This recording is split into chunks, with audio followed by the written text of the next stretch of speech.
Bueno, listo. ¿Listo? Y cambio los slides con Ya, esto. ya te. Ah, ok, ok. Vamos a comenzar, entonces ahí debería funcionarte.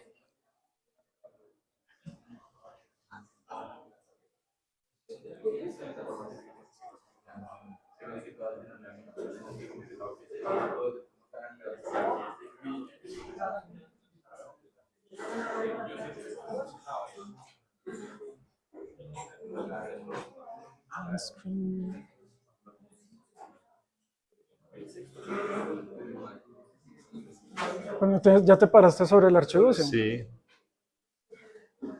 No, ahora sí. sí, esta es. Ya, es que está la RAM que no da más. Ahí lo hacemos con paciencia. Entonces, ¿sirve? Sí, ya. Ah, listo. Ah, chévere, gracias. Vale, vamos a comenzar. Bueno, pues muy buenas tardes. Yo creo que hemos abierto porque vamos a Sí, necesitar aunque el de aire, allá ¿no? está abierto. Sí, vamos allá. Bueno, pues muchas gracias a todos por venir hoy al coloquio de licenciatura en física. Deja abierto, deja abierto, deja abierto. Sí, déjalo abierto. Un poquitazo.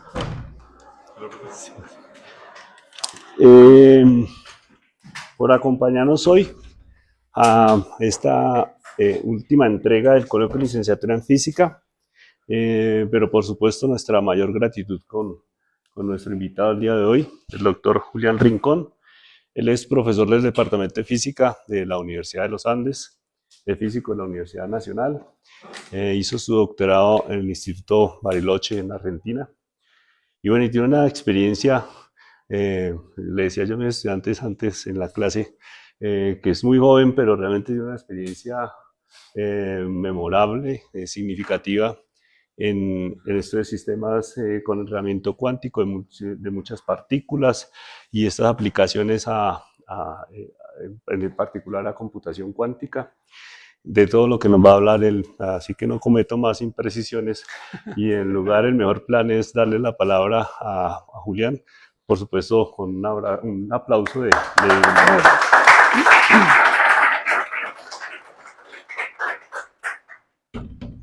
Dale, muchas gracias César por las palabras. A todos ustedes por haber venido y perdón por llegué tarde porque pensé era en el B. La última vez que di charla fue en el B, era aquí arriba y estaban más perdidos los de seguridad que yo, entonces no estuvo trivial subir. Sí, como les decía César, ¿alguno de ustedes conoce esta serie que se llamaba El problema de los tres cuerpos? ¿Sí? Show of hands, ¿quién? ¿Tan poquitos, de verdad? Ok. Yo no la he visto, pero sé que es el problema de los tres cuerpos. No sé si ustedes recuerdan que cuando uno está estudiando gravitación le interesan las órbitas de los planetas y cosas por ese estilo. Entender cómo son las órbitas, si ustedes consideran a un sistema de dos cuerpos, por ejemplo el Sol y la Tierra y la Luna, únicamente usando segunda ley de Newton, bueno, las tres leyes de Newton y la ley de gravitación universal, ustedes pueden describir de manera unívoca, determinista, como diríamos nosotros, sin lugar a dudas, las trayectorias que van a sufrir la Tierra y la Luna, por ejemplo, dadas unas condiciones iniciales, ¿cierto? Entonces, una pregunta que se hizo Newton y también Laplace fue, venga, pero ¿qué pasa si, por ejemplo, incluyo el efecto del Sol? Si considero el sistema Tierra-Luna y considero el efecto del Sol o el efecto que Júpiter, que es masivo, ¿cierto?, tiene sobre las órbitas, ¿cierto? Si es muy masivo, es que tiene una fuerza gravitacional muy fuerte sobre nosotros o sobre la Luna. ¿Cuál va a ser el efecto ahí, ¿cierto? O sea, ¿cómo sé yo que las órbitas son estables? Entonces eso ahora él empezó a considerar estas ideas de considerar ahora tres cuerpos celestes y tratar de predecir el movimiento de esos tres cuerpos celestes dado unas condiciones iniciales. En particular lo que a Newton le preocupaba era que las órbitas fueran estables, ¿cierto? No que alguna órbita fuera a decaer y nos fuéramos a chocar contra algo o que, no sé, la Luna en algún momento se fuera a escapar o algo por el estilo, ¿cierto? Y Newton no pudo, ¿cierto? A pesar de lo ultra capo que era Newton, ¿cierto? Fue Laplace el que pudo, ¿cierto? Resolver este problema usando una cosa que se llama teoría de perturbaciones, ¿vale? Entonces, ¿cuál era el problema? El problema es que cuando ustedes quieren predecir esas trayectorias de 3 cuerpos simultáneamente, ¿cierto? Dadas unas condiciones iniciales, solo un problema, como decimos nosotros, analíticamente intratable, ¿cierto? Si antes ustedes podrían escribir las trayectorias en términos de funciones cerradas, qué sé yo, imagínense lo que quieran, exponenciales, senos, cosenos, hiperbólicos, lo que sea, ya no se puede, ¿cierto? Y hay que hacer aproximaciones de algún tipo o enchufarlo a un computador y ver si mi algoritmo es lo suficientemente estable para poder predecir. Si ustedes quieren saber si una órbita es estable, en principio tendrían que hacer una simulación hasta tiempo infinito, ¿cierto? O sea, cosa que no se puede hacer, ¿cierto? De manera práctica en un computador. Imagínense ahora qué va a pasar si introduzco un cuarto cuerpo, un quinto cuerpo, si considero todo el sistema solar, qué sé yo, etcétera, etcétera. ¿Cierto? Eso se llama el problema de los n cuerpos o el problema de muchos cuerpos clásica. ¿Cierto? Fíjense que aquí yo no he mencionado ninguna palabras de las que están aquí. Fíjense, quantum aparece 2 veces, entanglement aparece 1 vez. Entonces, los problemas que a mí me interesan son como de ese tipo, ¿cierto? Cuando ustedes tienen un número de componentes en el sistema muy grandes, pero las leyes que rigen el sistema ya no son las leyes de Newton, ¿cierto? O el principio variacional de Hamilton o lo que ustedes quieran, sino que es las leyes de ¿cierto? Las reglas que impone la física cuántica. El número de partículas que a nosotros típicamente nos interesa son 10 a la 23, ¿cierto? Y todos saben de dónde viene ese numerito, ¿cierto? 10 a la 23.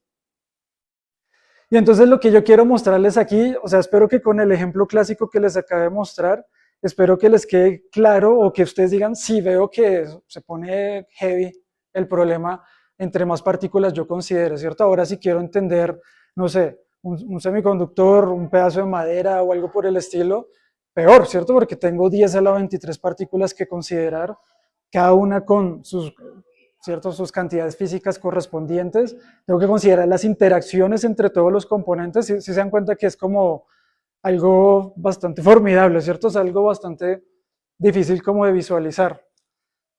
Entonces, ahí es donde entran, en esta segunda línea aparecen las palabras entanglement o entrelazamiento o enredamiento, si lo quieren decir en español. Y Tensor Networks, que es de hecho en lo que yo me especialicé casi desde el doctorado, que es una manera básicamente de cómo atacar el problema de muchos cuerpos, versión cuántica. Ya les voy a explicar en más detalle de qué se trata específicamente ese problema, o que por lo menos se lleven el mensaje de por qué es complicado ese problema y por qué vale la pena estudiarlo, porque aparece en física de partículas, en mecánica estadística, en materia condensada, en computación cuántica, en sistemas complejos clásicos y cuánticos, ¿cierto? Entonces, abarca este problema de considerar muchas interacciones en muchas partículas, abarcan un montón de sistemas. ¿Listo? Entonces, por eso vale la pena estudiarlo. Como les digo, yo estoy en la frontera cuántica, por decirlo de alguna manera, y me interesan son los fenómenos cuánticos que vienen de esas interacciones. Ahora, como decía César al principio, ahora últimamente, porque pues está de moda y la cosa, ¿cierto? Me he interesado más en los temas de computación cuántica, que es en lo que más me quieren concentrar hoy, dado el tiempo, ¿cierto? Y les cuento qué hemos estado haciendo en esa dirección en la universidad. ¿Listo? Entonces, bueno, entonces como les decía, les voy a contar qué es exactamente el problema de muchos cuerpos cuánticos, qué es la entropía de entrelazamiento cuántico y una ley especial que es en la que se basan estas redes tensoriales. Y les voy a mostrar 2 aplicaciones rápidas. Esto es básicamente, todo está en inglés porque es como un Frankenstein de charlas que he venido dando en los últimos 3 años en distintos congresos y eventos. Entonces, para hacer la cosa más fácil, pues lo dejé todo así. Y en la parte C me voy a enfocar en la parte de computación cuántica, en caso de que, no sé, sea lo que más les interese a ustedes, y después cierro con unas conclusiones. Entonces, este tipo de notación es familiar para todos. Esta es el KET. Sí, esa es la ecuación de Schrödinger, ¿cierto? Este es Schrödinger, ¿cierto? Entonces esta es la ecuación de Schrödinger y esta es básicamente me dicta parte de cómo evoluciona el estado de un sistema cuántico, ¿cierto? La otra parte viene el postulado de medición, ¿cierto? Aunque depende de qué interpretación de la mecánica cuántica sean ustedes, ¿cierto? Hay distintas versiones, pero yo no voy a entrar en esos detalles. La idea es que yo tengo esta ecuación y yo quiero integrar esta ecuación, ¿cierto? De alguna manera entre unas comillas bien grandotas, este es el análogo de F igual a M por A, versión cuántica, ¿cierto? Esto, o en otras palabras, lo que estoy tratando de decir es que si ustedes conocen este elemento de acá, que es el hamiltoniano, ¿cierto? Es como una versión cuántica de qué es la energía, y conozco el estado y yo integro esta ecuación, puedo conocer, a menos de que haga una medición, cuál es el estado cuántico del sistema que me interesa estudiar. ¿Listo? Y aquí este hamiltoniano para nuestros propósitos va a ser básicamente la energía, ¿cierto? En una versión sofisticada matemática, pero la energía es término cinético más término potencial. El término cinético nunca cambia, P cuadrado sobre 2m o un medio m por b al cuadrado, como ustedes lo prefieran pensar. Lo que es importante es el término del potencial, ¿cierto? Eso es lo que hace distintos sistemas. Y aquí les muestro distintos regímenes de escala en donde la mecánica cuántica es útil en entender la física de estos sistemas, ¿cierto? Desde nucleones en el núcleo, ¿cierto? Neutrones, protones, electrones en un átomo, que es gran parte de lo que yo hago en mi investigación, átomos en sólidos, ¿cierto? Moléculas en líquidos, electrones en metales. De hecho, les voy a mostrar un ejemplo con metales más adelante. ¿Vale? Y en todos estos, una vez que si ustedes ya resolvieron el átomo de hidrógeno, eso es lo mejor que uno puede hacer en términos de papel y lápiz, ¿vale? De manera exacta. Ya si ustedes quieren entender, no sé aquí cuántas hay, 12 átomos, ya la cosa se pone complicada y ya les muestro por qué.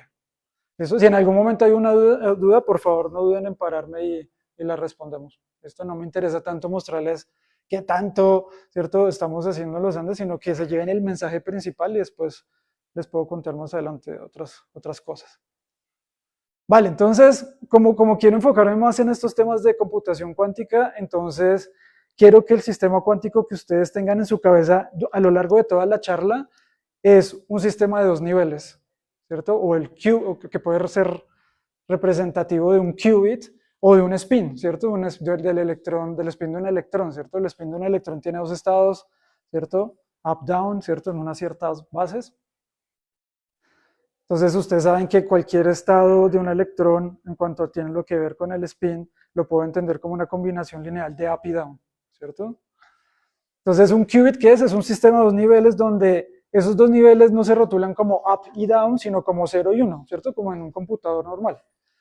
Y entonces hay 2 elementos en la base, el ket 0 y el ket 1, ¿vale? Y este simplemente es una representación gráfica que se llama la esfera de Bloch, donde sobre las esferas cada puntito representa un estado diferente de un solo qubit, pero solamente para que haya un dibujito de vez en cuando y cosas por ese estilo, ¿no? Pero ahorita ya salimos de un qubit y entramos a muchos qubits.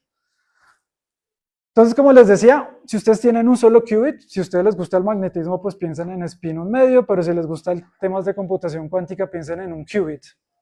Entonces, fíjense que hay 2 estados configuracionales en la base, 0 y 1.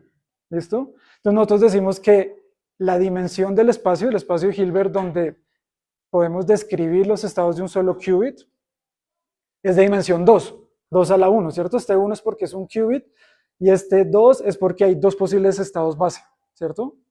Entonces hay 2 a la 1.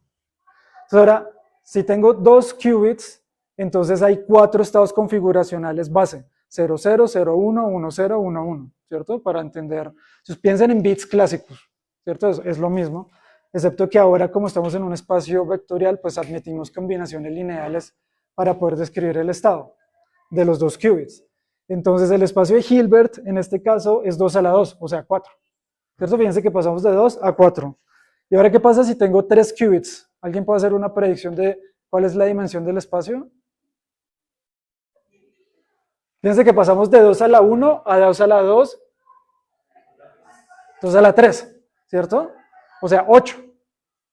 Y si tengo 4, 2 a la 4. Entonces fíjense que el tamaño o la dimensión del espacio de Hilbert que describe el estado de qubits depende exponencialmente en el número de qubits. ¿Cierto? Si ustedes tienen n qubits aquí abajo, la dimensión va a ser 2 a la ¿qué? N, ¿cierto? Ustedes saben que la exponencial es de las funciones que crecen más rápido, ¿cierto? Y entonces este análisis dimensional, ¿cierto? O configuracional, lo que me dice es que, lo que me está diciendo es que si yo quiero entender un sistema de n qubits, tengo que ser capaz de describir vectores que viven en un espacio vectorial de dimensión 2 a la n. O sea, crece exponencialmente con el número de qubits. ¿Cuántos qubits son muchos qubits? ¿Cierto? Entonces, por ejemplo, si ustedes piensan en los experimentos que hace Google con este chip, último chip, Willow, creo que era que se llamaba, o Sycamore, ¿cómo se dice? Con el que declararon supremacía cuántica, que es un término maluquísimo, pero por las connotaciones sociales que tiene, pero esos chips tienen del orden de 50 a 100 qubits, ¿cierto?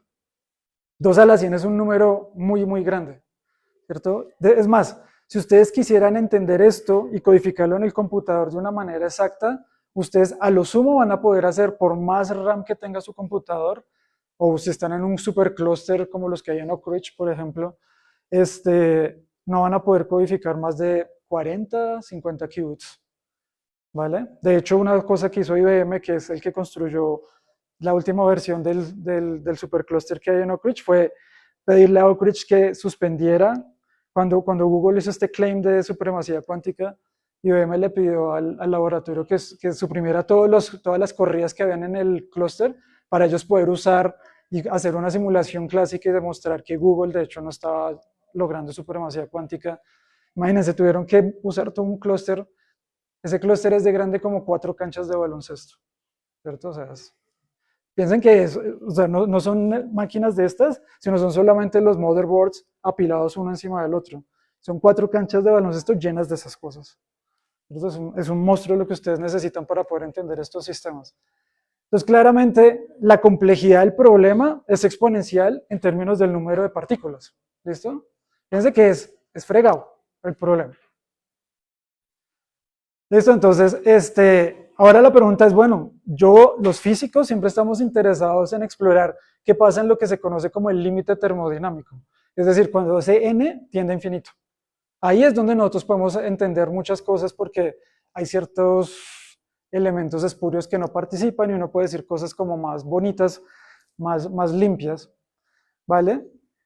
Y el mensaje principal es esto, es complicado porque es exponencial. Por ejemplo, fíjense que el número de átomos en el universo observable es 10 a la 80. Si yo escribo eso en base 2, es 2 a la 250.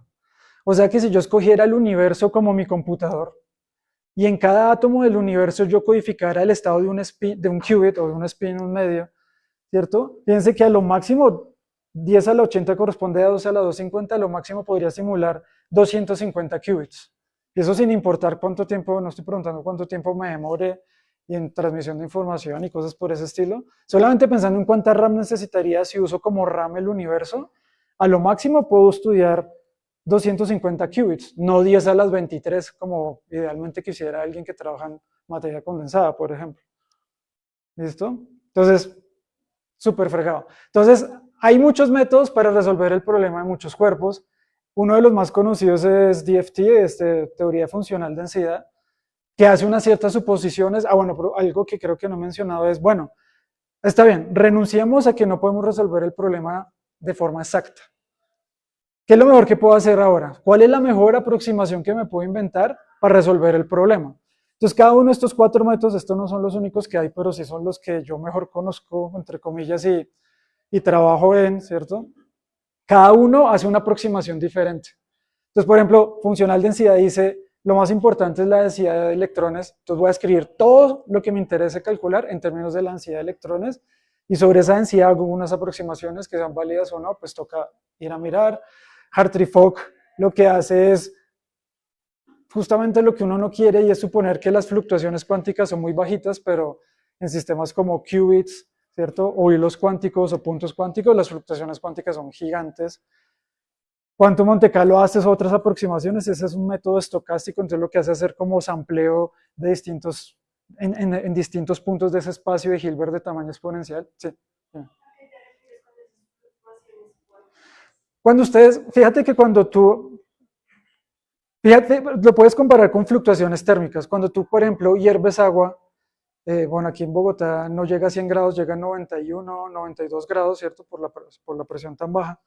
Entonces, debido a que el sistema está interactuando, esa agua hirviendo está interactuando, no sé, con la olla, con el ambiente, con lo que sea, tú no puedes garantizar completamente con certeza que el agua está a 91.3 grados Celsius, por ejemplo. Van a haber unas fluctuaciones alrededor de eso y eso es lo que nosotros llamamos fluctuaciones térmicas. Viene del hecho de que el agua está a una temperatura dada y hay partículas que están escapando del agua, ¿cierto? Y hay distintos tipos de interacciones entre el agua y el ambiente, ¿vale? La versión cuántica son estas fluctuaciones cuánticas. Cuando tú empiezas a bajar la temperatura, los efectos cuánticos empiezan a aparecer y entre más baja la temperatura, más amplios son estos efectos cuánticos. Entonces uno puede pensar de una manera, de hecho hay muchas técnicas de estadística que se transportaron de termodinámica a cuántica con esta idea de fluctuaciones térmicas a fluctuaciones cuánticas. La idea es eso, fluctuaciones cuánticas es que tú no puedes tener certeza de dónde se encuentra una partícula en tal punto, ¿cierto? Sino que tienes como un rango de error, una indeterminación en dónde está la partícula. Ese ancho, ese errorcito que tú tienes ahí, tú le llamas las fluctuaciones cuánticas. Y entre más baja la temperatura, más grande es esa barrita, ¿cierto? Entre más alta sea la temperatura, más delgadita es. Esa es como básicamente la idea. ¿Listo? Y el otro método es Tensor Networks, que es el que quiero mostrarles hoy. ¿Listo? Este propone alguna otra aproximación. ¿Listo? Lo que es novedoso de Tensor Networks es que es basado en información cuántica las aproximaciones que hace, en particular entrelazamiento. Entonces, no todo está perdido, ¿ok? Ustedes dicen, no, pues ¿para qué me meto a estudiar esto si no hay nada para... Es muy fregado hacer algo. No todo está perdido porque hay una clase especial de estados cuánticos que donde no necesitamos explorar ese espacio exponencialmente grande. De hecho, existe una cosa que se llama la falacia del espacio de Hilbert, y es que dice, sí, está bien, o sea, técnicamente, matemáticamente, el espacio de Hilbert es exponencialmente grande, pero ¿quién dijo que tenemos que explorarlo todo para poder encontrar los estados cuánticos de, por ejemplo, de un metal o de un aislante, ¿cierto? O de la colisión de dos partículas o alguna cosa por ese estilo. ¿Vale? Entonces, esa clase de estados cuánticos especiales obedecen una ley que se llama la ley de área del entrelazamiento, que ya les cuento un poquito más de qué se trata eso. Y los tensor networks son justamente métodos que explotan este hecho que está aquí, de que a mí me interesan solo un subconjunto de estados chiquitos. No genéricamente sí, hay algunos casos especiales en los que no, pero para propósitos prácticos y dadas las leyes y simetrías que siguen los sistemas físicos cuánticos, es una muy buena aproximación y entonces es lo que quiero contarles. Entonces, matemáticamente, ¿qué es un tensor network? Es una cosa no muy linda, ¿cierto? Entonces, solamente para asustarlos pongo esto, creo que es lo más feo que les voy a mostrar. Un tensor network va a ser una función de, si ustedes tienen n qubits, en principio esto no es estrictamente así, pero para que sea fácil esto es, si ustedes tienen n mayúscula qubits, un tensor network va a ser una función de n variables. Y las voy a rotular de esta manera. Ahora, esa función va a tomar del espacio de Hilbert, este B1 es el espacio de configuración del qubit 1, del qubit 2, bla, bla, bla, hasta el qubit n. Entonces, esto va a ser una función que es un mapa que va de esta estructura de espacio vectorial a los números complejos, ¿cierto? Porque ustedes saben que en mecánica cuántica todo se vuelve en número complejo, ¿cierto? Ese número complejo es la tal amplitud de probabilidad y esto es lo que está haciendo el tensor network, es una correspondencia entre lo que yo conozco de cómo está la configuración del sistema y una aproximación a la amplitud de probabilidad. Eso es lo que básicamente va a pasar. ¿Vale? Yo sé que esto es difícil de entender, para todos es difícil de entender, estas son funciones que uno si las escribe son altamente no lineales, especialmente si hay simetrías y cosas por ese estilo, pero afortunadamente hay una notación diagramática que nos va a facilitar hacer todos los cálculos y ustedes no tienen que pensar tanto en esto. ¿Vale? Y las propiedades de cada una de estas redes va a depender de cómo sea la topología, es decir, de cómo estén conectadas. Y aquí les muestro algunos ejemplos de cómo se ven algunas de esas redes para que ustedes vayan, no sé, haciéndose una idea en la cabeza. Son distintas tensor networks con los que uno puede trabajar. Cada una tiene propiedades distintas y dependiendo de qué sistema a ustedes les interesa estudiar, ustedes agarran alguna de estas. ¿vale? Como les decía, esto tiene aplicaciones en un montón de cosas que solo las voy a mencionar, pero no voy a decir detalle de eso porque estamos cortos de tiempo. Entonces, por ejemplo, la gente las ha usado para clasificar fases de la materia, para estudiar magnetos, ¿cierto? Fermiones, transiciones de fase, en estadística, en mecánica estadística. En química cuántica las han usado un montón también, en ciencias de materiales para estudiar espectroscopía. Hay una conexión con ciencias de la computación, si les gusta eso. De hecho, lo que yo trabajo es como, vive en una región oscura entre la física y las ciencias de la computación. Entonces, en teoría automata se usa un montón, en grupos de renormalización, en computación cuántica, como les voy a contar, en holografía y en machine learning. Hay unas conexiones muy bonitas. Si ustedes han visto que es una red neuronal de cualquier tipo, ¿cierto? Convolucional o feed forward o un Boltzmann machine cosas de ese estilo, fíjense que los dibujitos se parecen, por lo menos, ¿cierto? Si ustedes han visto una red neuronal. Y entonces una pregunta muy natural que ya gente ha respondido antes, que uno se puede hacer es, oiga, ¿qué tiene que ver un tensor network con un neural network? Y de hecho eso es algo muy interesante que uno puede explorar también. Vale, entonces, por lo menos exploremos la idea de entanglement bien. Entonces ahora el setup es el sistema que quiero que piensen es el siguiente. Piensen que tienen un sistema cuántico y lo pueden partir en dos pedazos, el pedazo A y el pedazo B. ¿Listo? Entonces si quieren piensen en dos qubits, entonces ponen un qubit en A y otro qubit en B. ¿Vale? Entonces nosotros decimos que este estado de dos qubits está en un product state, en un estado producto, si el estado combinado de los dos qubits es de hecho entendible como el producto de estados independientes, ¿cierto? Esto es lo que dice. Esto lo que dice es, este es el estado de los dos qubits, pero ese estado de los dos qubits lo puedo entender como el estado del qubit 1, lo que le pasa solo al qubit 1, veces lo que le pasa al qubit 2. Esto es lo que me dice es que los qubits son independientes, ¿cierto? Un ejemplo obvio es que si pongo a los dos qubits en el estado 0, pues este va a ser el estado resultante. ¿Vale? Un estado entrelazado, o decimos que este sistema tiene entanglement, que tiene entrelazamiento o enredamiento, si esto nunca pasa. Si esto no pasa, digo que el estado está entrelazado. ¿Cierto? Entonces, eso es una costumbre que tenemos los físicos bastante notable, y es que sabemos cuál es el caso fácil, y el nombre que le damos al caso difícil es lo que no es el caso fácil. ¿Cierto? Eso pasa, por ejemplo, en metales, ahorita les cuento. Aquí también pasa. Entonces, si el estado del sistema combinado no es un estado producto, entonces digo que el estado está entrelazado. Punto. Esa es la definición de entanglement, por lo menos para el caso de temperatura cero. Y ya, ¿listo? Entonces, un ejemplo es este tal estado de Bell, ¿cierto? Que es un estado de dos qubits. Y fíjense que ahora es una combinación lineal de dos estados productos, ¿cierto? Ya una vez ustedes empiezan a hacer combinaciones, pueden aparecer estos estados entrelazados. ¿Cierto? Yo sé que esto es un poco matemático, pero la idea es que si yo tengo un estado de este estilo, no lo puedo partir en dos cosas aparte independientes. Esto, y ustedes se pueden comenzar a hacer el cálculo en el papel, ¿cierto? De que si ustedes intentan escribir este estado como el producto de dos estados independientes, no se puede. Llegan a una contradicción siempre. No se puede factorizar, diríamos exactamente, sí. Entonces, pregunta para el público. ¿Es este estado que está aquí abajo entrelazado o no? Entonces, para responder esa pregunta, ustedes tienen que pensar, oiga, ¿puedo factorizar esto que está aquí abajo después del igual?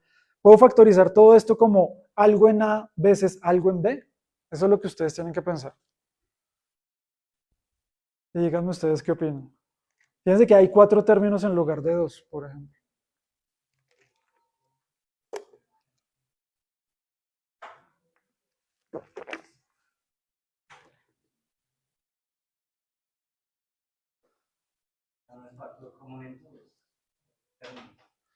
¿Hay o no hay? No es común en todas Fíjate qué pasa si tú agarras fíjate que estos dos tienen este factor en común, ¿no? Entonces, si tú factorizas 0a, ¿qué te da? Te da 0a veces 0b más 1b. Y aquí factorizas 1a. Y tienes 1a veces 0a, 0b más 1b. O sea que estos dos tienen en común 0b más 1b. Entonces ahora puedes volver a factorizar. Y de hecho, esto se puede escribir así. Fíjense que es algo en A, puramente en A, veces algo puramente en B. ¿Es esto un estado producto o es un estado entrelazado? Producto, ¿cierto? Entonces fíjense que no es suficiente con decir, si hay combinación lineal está entrelazado, paila. Aquí hay un ejemplo que dice que no. ¿Vale? Entonces esto es para que se den cuenta de que la definición se ve muy breve, pero a la hora de darse cuenta de esto, ahora imagínense si tengo 20 qubits acá y los parto en 12 y 8, qué sé yo, o 10 y 10. Y yo les digo, ¿es este estado entrelazado? Toca hacer una factorización hedionda, ¿cierto? Entonces, esta idea, aunque es la definición, no es muy útil.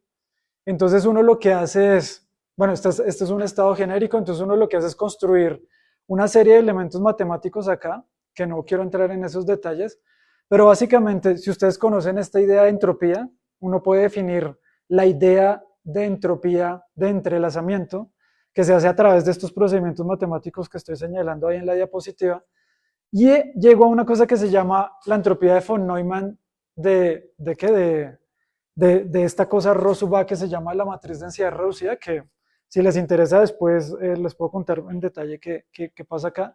Pero lo interesante es que esta entropía de von Neumann o entropía de entanglement, llamémosla, yo puedo garantizar que siempre es cero si los estados son producto, como dice abajo a la izquierda, y que, por ejemplo, en el caso del estado de Bell me da distinto de cero. Entonces esto ya es más fácil de hacer. Operacionalmente es un poco más intrincado, pero ya tengo un numerito que me dice no solamente si sí está entrelazado o no, sino cuánto está entrelazado. Entonces por eso es útil esta noción de entanglement entropy. Entonces, esta clase de estados especiales que usa Tensor Networks satisface una cosa muy especial, y es que, si ustedes recuerdan en su curso de termo, ¿se acuerdan que existían cantidades intensivas y cantidades extensivas? Entonces, las cantidades extensivas eran las que eran proporcionales al volumen, ¿cierto? La entropía termodinámica es una cantidad extensiva, ¿cierto? Es proporcional al volumen. Entonces, algo que ustedes pudieron haber pensado es, bueno, esta entropía, si es una entropía de verdad, como Dios manda, ¿cierto? Tiene que ser extensiva. Pues pasa que no. Pasa que en el mundo cuántico, pues las leyes termodinámicas cambian, ¿cierto? Y lo que pasa en particular es que el entanglement entropy del sistema, si uno esperara que fuera extensiva, escalaría como el volumen. Si yo estoy en dimensión D, ¿cierto? Y el tamaño del sistema es L, pues L a la D es el volumen, ¿cierto? Si ustedes están en 3 dimensiones y tienen cubitos de lado L por L por L, pues el volumen es L al cubo, ¿cierto? Entonces ustedes esperarían que la entropía escale como el volumen. Pero lo que pasa es que el nivel más bajo de energía, o el ground state, el estado fundamental del hamiltoniano, si el hamiltoniano es local, escala como el área. Fíjense que aquí hay un -1. O sea, no escala como L al cubo, digamos, sino como L al cuadrado. Y eso hace que el juego cambie completamente diferente. O sea, que se cambie completamente. Entonces, este hecho lo que dice es que los estados que a mí me interesan explorar en ese espacio gigante de Hilbert no son cualquiera, son un rinconcito chiquititito, y en ese rincón viven estos estados fundamentales de hamiltonianos locales. ¿Qué quiere decir que sea local? Que la interacción entre las partículas no es a largo alcance. Por ejemplo, si nosotros fuéramos partículas y estuviéramos interactuando, la interacción es solamente a primeros vecinos. Entonces, por ejemplo, tú solo interactuarías con él y con nadie más porque no tiene, bueno, de pronto contigo que está allá atrás, porque son los que están más cerca, ¿cierto? Pero tú no vas a interactuar conmigo porque estamos ya muy lejos. Eso es una interacción no local. Si ustedes piensan en las leyes de la física, todas son locales, por lo menos hasta ahora las que conocemos. Entonces esto no es una aproximación fuerte, ¿cierto? Es de hecho como obvio, es esperable que las interacciones sean locales. Entonces no hay ninguna suerte de aproximación extra en esa dirección, ¿listo? Porque hay simetrías, leyes y interacciones fundamentales en las que nos estamos apoyando acá. Listo. Entonces, fíjense que lo que vamos a hacer con estos tensor networks es representar en dibujitos qué es un vector. ¿Se acuerdan que un vector, un vector es más que lo que voy a decir, pero para nuestros propósitos va a ser suficiente? Un vector es como una colección de numeritos, ¿cierto? En este caso van a ser números complejos, pero ustedes los empaquetan todos en un arreglo y ustedes pueden llamar eso un vector. ¿cierto? Aquí los matemáticos me van a estar queriendo matar, pero digamos que eso es lo que me interesa pensar como un vector ahorita. Una matriz, pues es un arreglo de esos, pero versión dos-dimensional, ¿cierto? Que puede tener distinto número de filas y de columnas y bla, bla, bla. Un tensor, por ejemplo, de rango 3, que es la versión tres-dimensional de una matriz, sería como este cubito donde hay, ¿cierto? No sé, un número cúbico de elementos, ¿cierto? Y ya ustedes pueden pensar en elementos de mayor dimensión. Entonces lo que vamos a hacer es representar esos con dibujitos.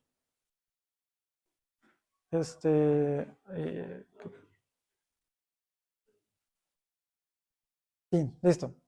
Entonces, bueno, esto no me interesa. Entonces, fíjense. Entonces, yo voy a representar, un escalar es un numerito, 0.3, i, menos raíz de 2, lo que sea. ¿Cierto? Ese numerito lo va a representar con una bolita que no tiene patas. Es una bolita. Y ya. ¿Ok? Un vector lo va a representar una bolita con una patita. Y la patita me dice en cuál casillita del vector estoy mirando. ¿Listo? Una matriz me va a decir, va a ser una bolita con dos patitas, ¿cierto? Para fila y columna, y J rotulan las filas y las columnas de la matriz. Y por ejemplo, el tensor de rango 3, la matriz está cúbica, ¿cierto? Que les mencionaba, es una bolita con tres patas. ¿Listo? Y entonces ustedes saben que lo que me interesa es multiplicar matrices con vectores, matrices con vectores con vectores, matrices con matrices. Entonces, por ejemplo, esta cosa que es una multiplicación matriz-vector, ¿cierto? Fíjense que esto debe ser familiar para todos ustedes. Esto, en lugar de escribir la suma, el subíndice, los elementos matriciales y qué sé yo, lo vamos a representar como está a la izquierda. Fíjense que esto es una matriz, ¿cierto? Y esto es un vector. Y la línea que los está uniendo representa la suma. Entonces, una matriz por un vector, fíjense que todo esto es como una sola bola de una sola pata libre, es un vector. Una matriz por un vector me da un vector. ¿Sí o qué? Listo. Entonces, por ejemplo, esto sería la multiplicación de dos matrices. Y aquí estoy usando la convención de suma de Einstein para no tener que escribir sumas porque si no, no me entra en la diapositiva. ¿Vale? Y por ejemplo, esto sería la traza del producto de dos matrices. Porque fíjense que estoy multiplicando esta matriz con esta matriz, pero lo que me sobra de pata acá, vuelvo y lo uno con lo que me sobraba de pata aquí a la derecha. Esa es la traza. ¿Listo? Que se representa así, pero en dibujitos se ve más breve así. ¿Listo? Entonces es un mini test para ustedes. Fíjense que ustedes lo que tienen que pensar es cuántas patas libres quedaron. Y dependiendo de eso, ustedes saben si es escalar, vector, matriz, tensor, bla, bla, bla. Entonces, ¿1 qué es? Un escalar, ¿cierto? Y 2, también. Y 3, un vector, porque solo tiene una pata libre. ¿Cierto? Esto puede ser el boroló que ustedes imaginen, pero mientras que todas las patas de esta pata está contraída, esta pata está contraída, es contraída, contraída. Mientras que esas patas estén contraídas, no las piensen, búsquenlas libres y ya está. O sea que 4 es ¿qué? Un escalar, ¿cierto? Bien, entonces ya que entendemos eso, entonces uno puede entender cosas como factorización de matrices o multiplicación de matrices usando esta notación. Por ejemplo, hay una propiedad de la traza que es la propiedad cíclica, que es esta que está aquí en ecuaciones. Hacer la prueba en esto sin recurrir a una base no es tan trivial, tampoco es que sea súper difícil, pero no es tan trivial. Pero si ustedes la hacen en dibujitos, usando nuestra notación diagramática, se vería así. Ustedes lo único que hacen es imaginarse que estos son como Shakiras y las van moviendo de un lado para otro, las van permutando, ¿cierto? Y fíjense que mientras que ustedes no despeguen y vuelvan a pegar patas, todo es legal. Entonces, este número es igual a este número, o sea, todos esos tres escalares son el mismo. ¿Listo? Entonces, uno puede hacer muchas cosas divertidas con estas cosas.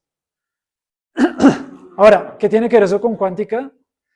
Entonces, fíjense, ya pasamos a cosas un poco más sofisticadas. Esto que está acá representa una función de onda genérica de un sistema de n qubits o de n spines. ¿Listo? Donde cada uno de estos i sub j representa 0 o 1. ¿Cierto? Entonces aquí este estado puede ser 0000, 0001, 000, lo que sea. Y ustedes arman una combinación lineal completamente genérica de eso, y eso les da un estado genérico de n qubits. Esto que está acá es la tal amplitud de probabilidad, ¿cierto? Esto es lo que me dice quién es el estado de los n qubits. Entonces lo que yo voy a hacer es representar, fíjense que aquí hay n patas libres, hay n variables libres, ¿cierto? Entonces lo que va a representar eso en dibujitos es como una bola con n patas libres. Entonces fíjense que esto es un tensor de rango n, decimos, ¿cierto? O una matriz n dimensional, si quieren pensarlo así. O como dice uno un poquito más técnicamente, un tensor de rango n. Y ese estado lo voy a representar con esa bolita. ¿Vale? Si ustedes hacen el conteo de cuántos parámetros hay ahí libres, es un número exponencial como ya vimos en el problema de muchos cuerpos, porque aquí no hay aproximaciones todavía.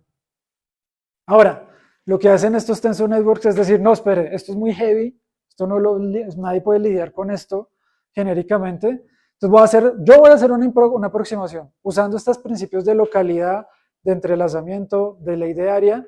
Yo voy a proponer que esto se puede reescribir así. Fíjense que el número de patas libres sigue siendo la misma. O sea que no he hecho trampa en ese sentido. Pero si estoy introduciendo una aproximación, porque estoy diciendo, este tensor, que es un bodoque gigante que depende de n patas, lo voy a escribir como un producto de tensores chiquitos, de productos locales. ¿Y por qué tiene sentido eso? Porque la física es local. ¿Listo? Entonces ahora lo que uno dice es, ok, si aquí hay unos parámetros libres, ¿cuántos parámetros libres hay? Y el conteo de parámetros me dice que no es exponencial en n, sino que es lineal en n. O sea que pasamos de exponencial a lineal. Entonces ya se hizo el problema mucho más fácil. Si yo puedo encontrar un método que optimice esta vuelta y y que represente el ground state de algún sistema de n qubits, la logramos. ¿Vale? Entonces ya el resto, bueno, en este caso en particular hay teoremas, de hecho, que dicen sí se puede aproximar esos estados fundamentales arbitrariamente, siempre y cuando el hamiltoniano sea local y que haya un gap de energía entre el ground state y el primer estado excitado. ¿Listo? Ya en más dimensiones ya se complica la cosa, pero sepan que hay resultados matemáticos de esto. Entonces, ¿qué estoy haciendo? Estoy diciendo, ya no me interesa todo el espacio de Hilbert. Yo lo que voy a hacer es una aproximación de esta representación exacta y me quedo viviendo en un rinconcito chiquito del espacio de Hilbert. Y ahí voy a suponer que ahí pasa todo lo que me interesa. La buena noticia es que yo puedo aumentar ese rinconcito sistemáticamente aumentando el número de parámetros lineal. Aquí hay un parámetro extra que aparece por la aproximación y yo puedo hacer ese parámetro en principio arbitrariamente grande si el computador da o si la mano del que calcula da. ¿Vale? Y solo para los que sepan, para los que les gusta este tema de Machine Learning, este problema de ineficiente porque es exponencial versus eficiente porque es polinomial, aparece en Machine Learning también y se conoce como la catástrofe de la dimensionalidad o the curse of dimensionality, se dice en inglés. Estas son cosas que están íntimamente relacionadas. Listo. Entonces, bueno, esto no me interesa, entonces este es un ejemplo muy particular de un tensor network, que fíjense que es el mismo, que tiene la misma topología. Eso se llama un matrix product state o un estado de producto de matrices y se llama así porque si ustedes se fijan en esto, fíjense que esto es una matriz por una matriz por una matriz por una matriz y ustedes se olvidan de estas patitas por un momento. Por eso se llama estado de producto de matrices. La versión 2D de esto es esto que está acá, que se llama un PEPS, un Projected Entangled Pair States, y eso sí no me atrevo a traducirlo porque ni idea. ¿Listo? Cada uno de estos redes tiene una propiedad de entanglement diferente. El escaleo del entanglement es distinto, entonces puedo hacer distintas cosas con esos dos y cuál use depende del problema que yo tenga a la mano. ¿Listo? Entonces el entanglement depende de cómo está conectada la red. Listo. ¿Hasta ahí hay alguna pregunta? ¿La que sea? Sí. Si se cambia el lugar de muestreo, ¿es reproducible todo esto? Sí, esa es una buena pregunta. O sea, yo interpreto eso como que, a ver si me devuelvo aquí, si eso es lo malo de devolverse. Si estás aquí y tú dices, a mí no me interesa este rinconcito, me interesa otro, por ejemplo, en particular, si tú te mueves del rinconcito, ahí van a aparecer una cosa que son ya no estados fundamentales, sino estados excitados. Entonces hay unos tipos de estados excitados que sí permiten esta descripción. Lo que pasa es que uno va como medio así, ¿cierto? Uno no sabe dónde están exactamente, pero hay unos principios físicos que te dicen, esos estados tienen que existir, vaya a búsquelos en ese espacio gigante, pero si los llega a encontrar, le puedo garantizar que se pueden escribir algunos de esta manera, algunos de como este PEPS que les digo en 2D. Entonces uno puede ir moviendo eso. De hecho, últimamente han habido papers en esa dirección de, oiga, me inventé un algoritmo que me permitiera explorar otro rinconcito del espacio de Hilbert donde están estos estados interesantes que no son necesariamente de baja energía. Entonces sí, es algo que se puede hacer, pero yo diría que la pregunta está todavía bastante abierta, o sea, hay como mucho por hacer en esa dirección. Pero sí, es algo que definitivamente vale la pena pensar. La versión original del entrelazamiento, ¿cierto? Es el estado de los momentos del experimento de Nash-Rose-Podolsky, ¿cierto? Ahí hay, digamos, una física de fondo planteada. ¿Sí? Aquí yo no la veo, ¿dónde se recupera esa física? Lo que yo veo es como un juego de multiplicación. Es lo mismo, sí. Entonces... Pero no veo, si estoy hablando del espino, del momento, en el caso de... O sea, básicamente lo que pasa es que, bueno, o sea, una de las cosas que decían estos tres, ¿cierto? Y Pierre lo que decían era, usted no me puede venir a decir que en los postulados hay algo inherentemente estocástico, pero es parcialmente estocástico. Entonces, aquí se ve de la siguiente manera, a ver si nos devolvemos a donde está esa discusión. No, un poquito más. Listo. Y si le mandan a hacer un curso, que arreglarlo ahí rápido. Bueno, porque ya tenían del almacén en el poco computador. Fíjate que si el estado es un product state y tú haces una medición sobre el subsistema A, tú sabes inmediatamente qué va a pasar con el subsistema B, ¿cierto? No hay incertidumbre. Lo que trata de decir no hay incerteza. en el último diagrama, ¿cierto? Violeta, yo no veo la traza o la huella de un hamiltoniano, no veo... Es que este approach es hamiltoniano agnóstico. Mientras que el hamiltoniano sea local, ponga el hamiltoniano que quiera, ¿cierto? Entonces, si ese hamiltoniano es local y satisface esto de que hay un gap entre el estado fundamental y el primer estado excitado, o sea, estos tensor networks son una muy buena aproximación. Pero de hecho existen técnicas que levantan esa restricción. Estados no físicos. No, porque el hamiltoniano es local. Entonces, pensarse un hamiltoniano... Yo puedo inventar un hamiltoniano que yo quiera, ¿cierto? Como se hacía en los años 80, ¿cierto? Que el dogma dice que el hamiltoniano es un operador hermítico, ¿cierto? Y para mucha física molecular se hacían hamiltonianos complejos, imaginarios completamente, y funcionaba muy bien. Sí. ¿Cierto? Entonces yo puedo aquí poner un hamiltoniano que no represente un estado físico real, ¿cierto? E igual va a funcionar. Sí, igual va a funcionar. Exacto, pero entonces, ¿cuál es el sentido de hacerlo? O sea, esto es física, es álgebra. El sentido de hacerlo... Sí, no, esto es física y punto, ¿cierto? El sentido de hacerlo está en que... Para estados no físicos. No, porque yo no voy a escoger un hamiltoniano que no sea físico. Porque es que uno nunca va a ciegas a atacar un problema nuevo, ¿cierto? Tú conoces simetrías, tienes idea de cómo son las interacciones, sabes si es relevante, qué sé yo, por ejemplo, spin-orbit coupling o Coulomb o lo que sea, que se está pantallado, que no sé qué. Entonces tú lo que haces es proponer un modelo hamiltoniano, ¿cierto? Que es guiado por principios físicos porque satisface simetrías, localidad, ¿cierto? Respeta el número mínimo de variables que necesitas para describir el sistema, etcétera, etcétera. Fue lo que acaba de decir. Sí. Sí, la física molecular de los 80, muy exitosa, se hacía con hamiltonianos imaginarios. Sí. Pero es que eso es... Sí, y funciona, eso se llama coupled cluster, y sigue funcionando, sí, exactamente. Entonces lo que pasa ahí es que tú sabes que en el límite en que el tiempo complejo es infinito, esa parte imaginaria se amortigua y solo queda el hamiltoniano real, ¿cierto? Pero eso ya es un problema de método de optimización, no tanto de, ¿cierto? De que el hamiltoniano, si es un hamiltoniano no físico, es algo parecido a como decir, no, pero yo cómo voy a hacer evolución en tiempo imaginario, eso no tiene sentido, ¿cierto? Tiene sentido físico en el... No, esto es para estados estacionarios. Sí, esto también de tiempo imaginario es estacionario, ¿cierto? Es para encontrar ground states o estados estacionarios en sistemas abiertos, lo que sea.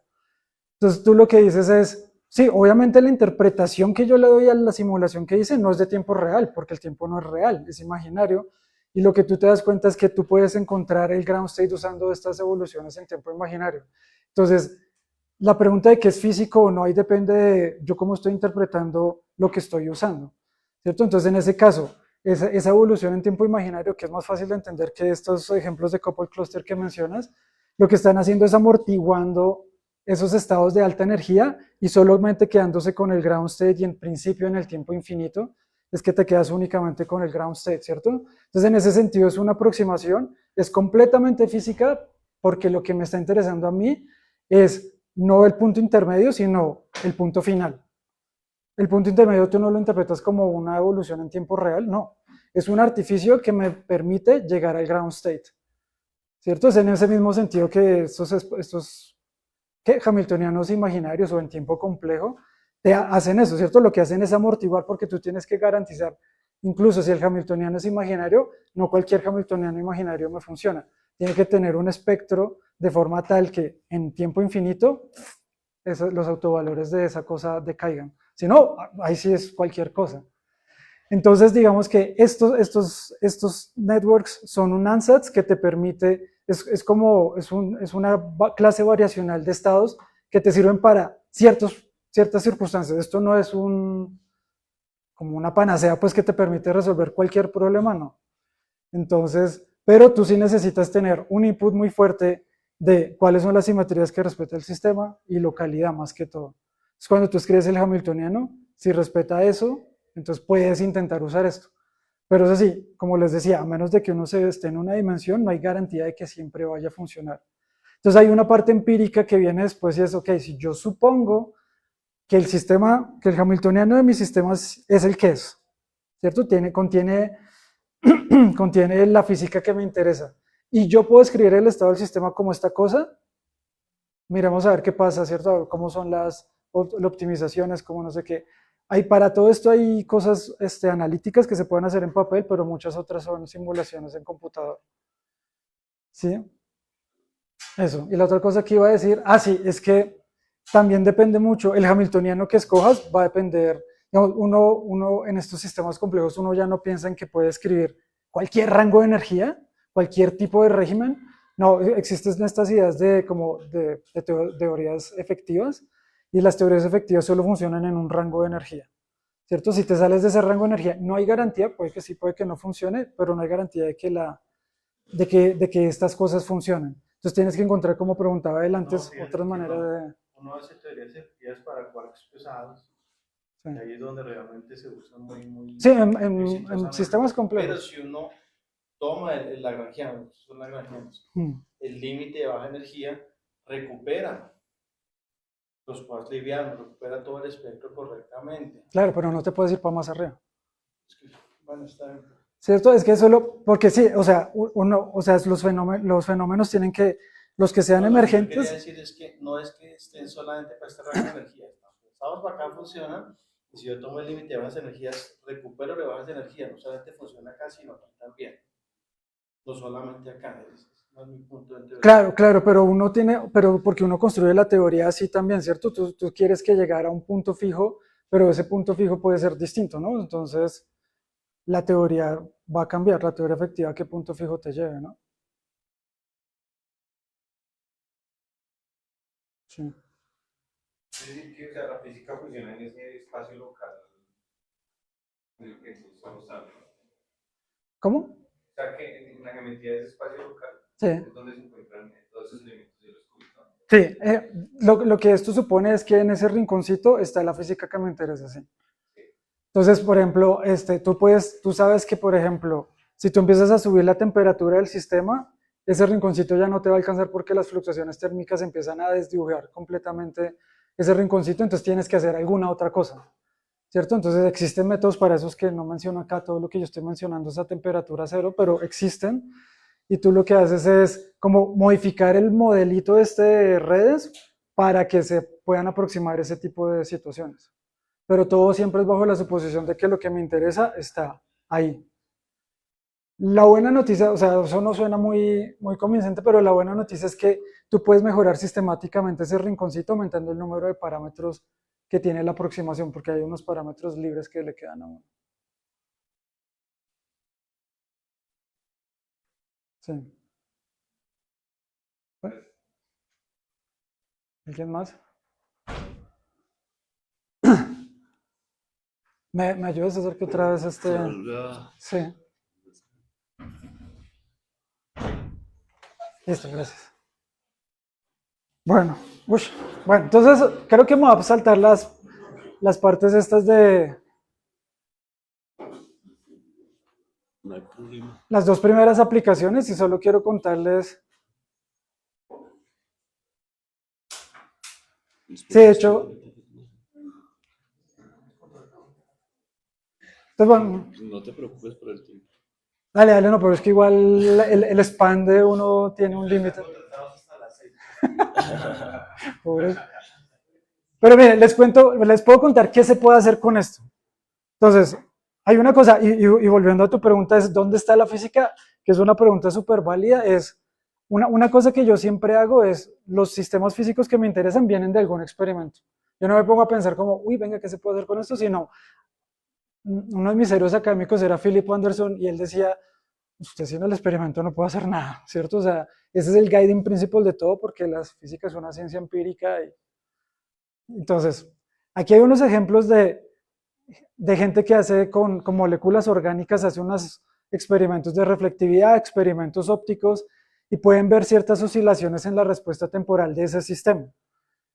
Entonces, ¿qué es lo que hago yo? Yo trato de proponer un modelo para el sistema. Hay unos que ya están estandarizados, que uno ya conoce cuál es la física relevante en estos sistemas.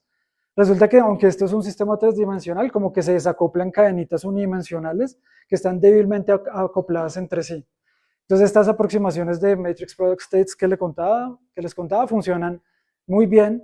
Y entonces yo lo que hago es, supongo que tengo solo una de esas cadenitas. Entonces aquí no estoy pensando en qubits sino en spines porque esto es un aislante eléctrico. Es decir, no pasa corriente, ¿cierto? A menos de que rompa un voltaje por allá muy grande. Entonces supongo que el estado, pues supongo es una cosa, puedo optimizar dado un hamiltoniano, cuál es el ground state de ese sistema, y supongamos que ese sistema tiene esa forma. Fíjense que hay un alineamiento antiferromagnético entre los espines, ¿cierto? Quieren estar antialineados. Luego uno hace una simulación donde irradia con luz, esta luz es clásica, esto es una aproximación semiclásica, entonces uno lo que hace es suponer que irradia con luz el sistema y luego lo registra la evolución temporal. ¿Listo? Entonces pasan distintas cosas.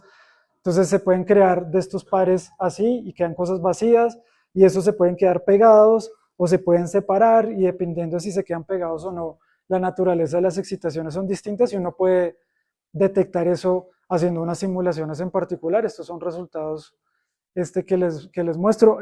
Por ejemplo, en particular de la izquierda me dice qué tan robusto es el spin.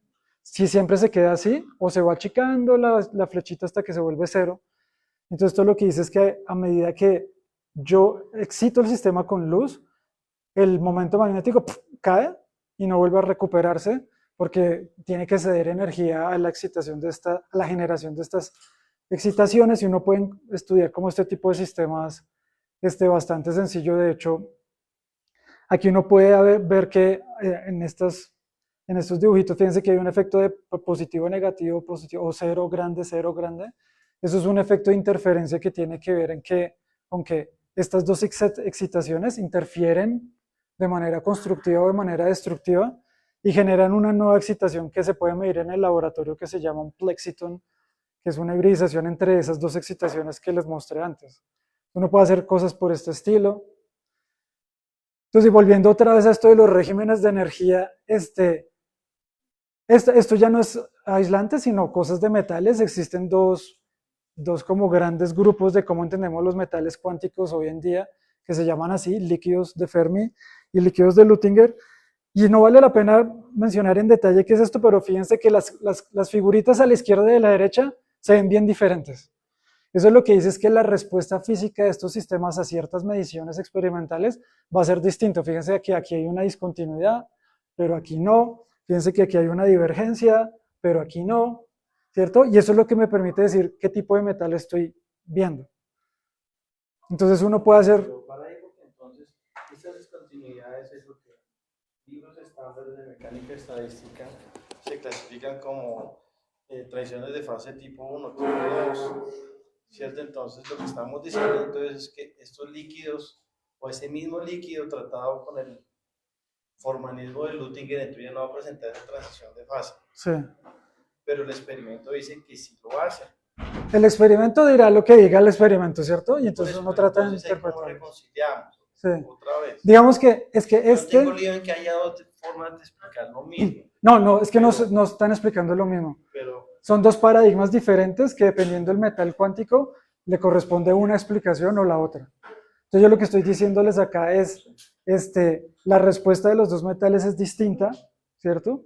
Y cuál sea la que el material tiene y me interesa, lo dirá el experimento, ¿cierto? Entonces la idea aquí es que uno puede construirse generalizaciones de, esto es un fixed point, si quieres, y esto es otro fixed point diferente, y uno se puede construir una teoría de alta energía para este fixed point y otra distinta para este fixed point, y son distintos, ¿cierto? Entonces, lo que hacen los experimentos, como pueden medir a altos voltajes, altas corrientes, es explorar justamente cómo fluyen esas teorías de alta energía a estos dos regímenes diferentes. Sí, esa es básicamente como la idea. ¿Vale? Sí, yo sé, estoy pasando muy rápido. ¿Y entonces dónde entran los tensor networks? En que uno supone que el estado fundamental se escribe así, fíjense otra vez, bolitas con palitos. Y aquí esta es una manera más sofisticada de escribir una excitación, porque una excitación no es lo mismo que un estado fundamental. Entonces uno lo que hace es construir, si uno sabe que el sistema preserva el momento lineal como un buen número cuántico, entonces uno puede escribirse una combinación lineal de estos bichos y representar eso como una excitación y llegar a aspectos de energía de este estilo. Esto es solamente un dibujito, pero para que sepan que eso se puede construir, se pueden construir excitaciones, que va un poquito a lo largo de la dirección de la pregunta que me hacían hace un rato. Y uno puede usar estos ansatz como si es tal tipo de cuasipartícula o no es tal tipo de cuasipartícula, es algo que es falsificable y se puede verificar experimentalmente. Bueno, y estos son ya resultados un poquito más, solamente para que vean que uno puede sacar dibujitos como interesantes con esto, ¿cierto? Que tienen una interpretación física clara en términos de unos experimentos de espectroscopía de fotoemisión, que se llama, y uno puede comparar con el experimento distintos regímenes de energía, dan distintos tipos de metal, ¿cierto? Entonces, bueno, esto se me olvidó qué tal. Y esto que les quería contar en particular, se los quería contar, y aquí se me demora un poquito más, es lo de aplicación a temas de computación cuántica. Y quería mencionarles esto porque esto es justamente un trabajo que es hecho todo en Uniandes, más que todo dirigido por Alejandro Borda Kuhlmann, que es un estudiante de pregrado, mientras que estaba haciendo su pregrado, él hizo el doble, pero en mate y física. Pudimos escribir este paper con César Galindo, que es profesor de matemáticas, entonces Alejandro lo que hizo fue ayudarnos a cruzar el puente entre matemáticas y física. Y ahorita con Alejandro estamos escribiendo un segundo paper que esperamos que salga en un par de meses. Entonces ya les cuento de qué se trata. Entonces, ¿cuál es la idea? Esto que les estoy mostrando acá, esto es un circuito cuántico. Si ustedes se fijan en los artículos de Google, de IBM, de QEra, de Xanadu, de un montón de empresas de computación cuántica, ustedes van a ver circuitos de este estilo, ¿cierto? Eso es lo que llama un circuito cuántico. Entonces, cada lineacita horizontal representa un qubit, cada una de estas cubitos representa una compuerta lógica cuántica. Si ustedes se acuerdan de las compuertas lógicas clásicas, el no, la negación, el i, el NOR, el lo exclusivo y que no sé qué cosas. Estas son como las versiones cuánticas de esas compuertas, ¿listo? Que tienen que cumplir unas condiciones que después podemos discutir. Entonces fíjense que uno mira esta cosa y uno dice, ve, esto se parece como un tensor network, porque fíjense que si yo lo leo así, se ve como, lo puedo tal vez entender como un estado de producto de matrices y cosas por ese estilo, ¿cierto? Entonces lo que ha hecho la gente es usar computadores cuánticos para hacer estas simulaciones de tensor networks. Eso lo hizo Google en particular, como estos tensor networks satisfacen estas condiciones de entanglement especiales. Entonces uno sabe qué tipo de circuitos satisfacen esas condiciones, uno podría decir, ok, con un computador cuántico puedo preparar uno de esos estados y después usarlo para alguna tarea en particular, ¿no? Entonces, hay gente que ha hecho este tipo de tareas, esto sí no es trabajo de nosotros. O uno puede hacer al revés. Entonces, estos circuitos tienen unas restricciones bastante puntuales, ¿cierto? Las compuertas tienen que ser locales, tienen que ser unitarias para que no se pierda la información y algunas otras cosas, ¿cierto? Mientras que en principio, y como decías tú, estas cosas pueden ser cualquier vaina, ¿cierto? Esto no necesariamente puede representar algo físico.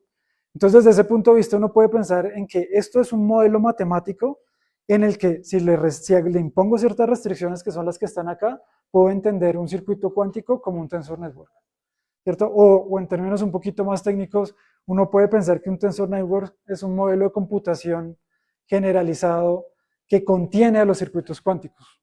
Entonces, desde ese punto de vista, en este caso un poquito más matemáticamente, estos bichos son interesantes porque estos, que uno los puede ver en el laboratorio, etcétera, etcétera, son un subconjunto de estos que están acá.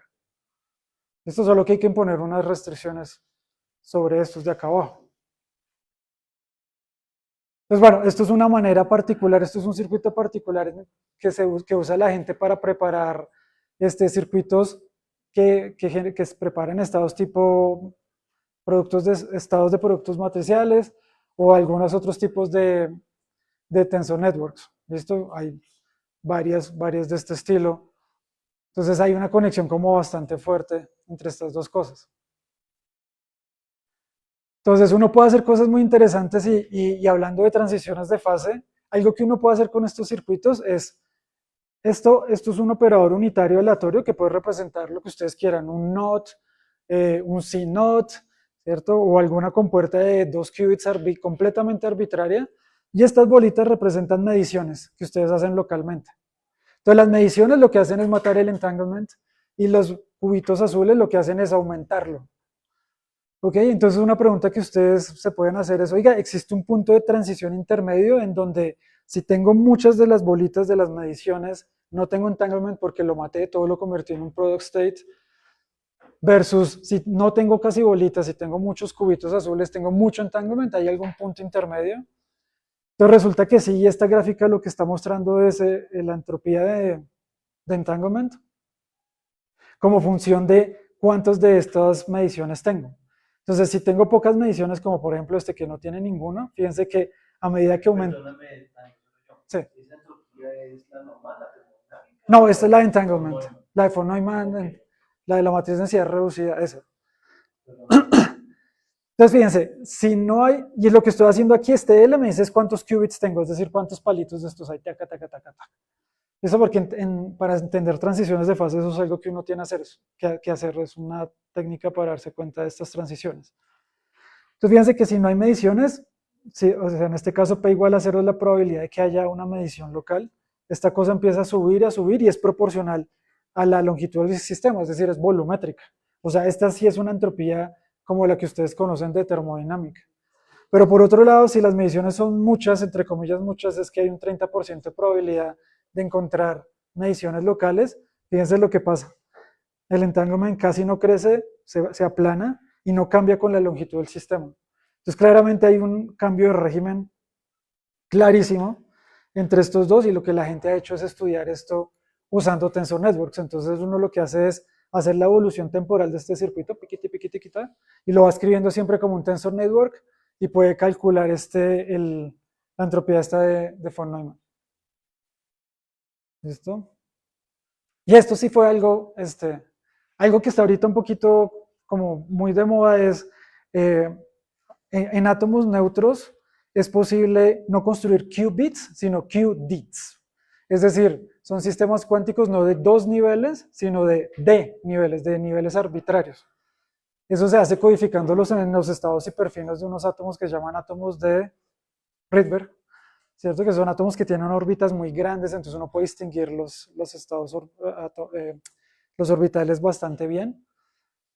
Entonces una pregunta que nos hicimos con César y Alejandro fue, oiga, ¿puedo hacer con qubits lo mismo que lo que puedo hacer con qubits?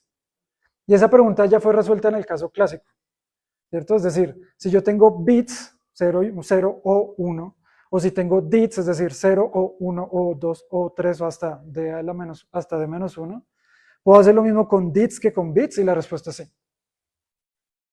¿Cierto? Y eso lo hace una cosa que se llama la teoría clásica de la computación y máquinas de Turing y cosas por ese estilo. Esta pregunta estaba solamente respondida si la dimensión del QDIT es primo.